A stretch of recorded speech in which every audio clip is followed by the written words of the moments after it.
I used to take a lot of pride in how much I worked.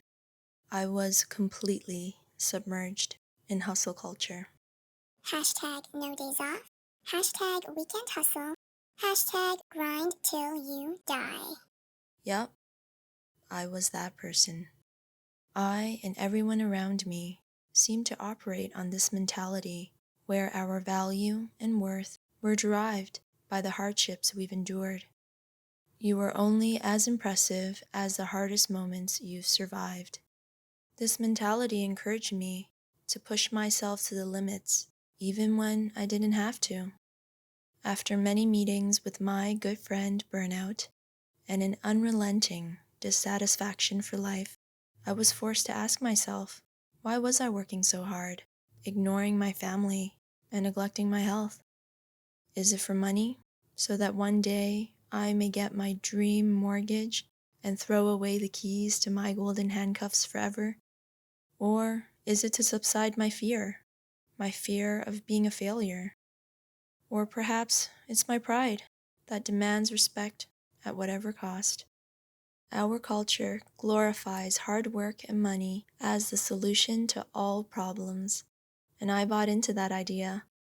I was in such a rush to arrive at this archetype of success: the big house, the fancy car, the luxurious vacations, the mirage that promised to fill all the voids of my soul.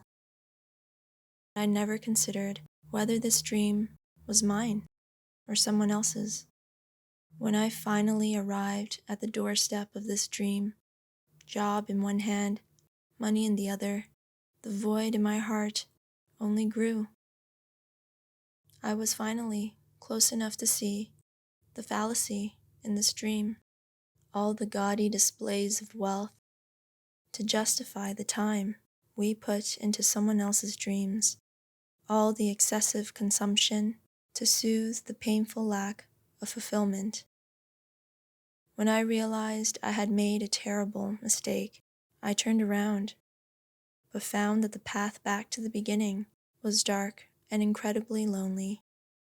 It was hard to rationalize why I would take this lesser traveled and much less profitable path backwards, but scattered along the way were the pieces of myself I had abandoned and forgotten long ago.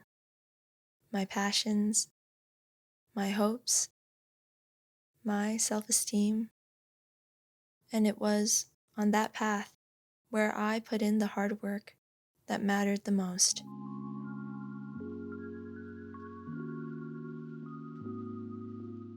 Of course, I'm not immune to luxury.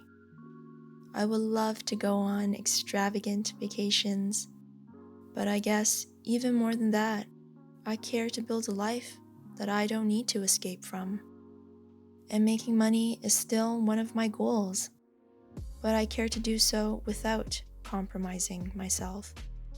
Sometimes I wonder, what would our world look like if our wealth was held by people who were not incomplete versions of themselves?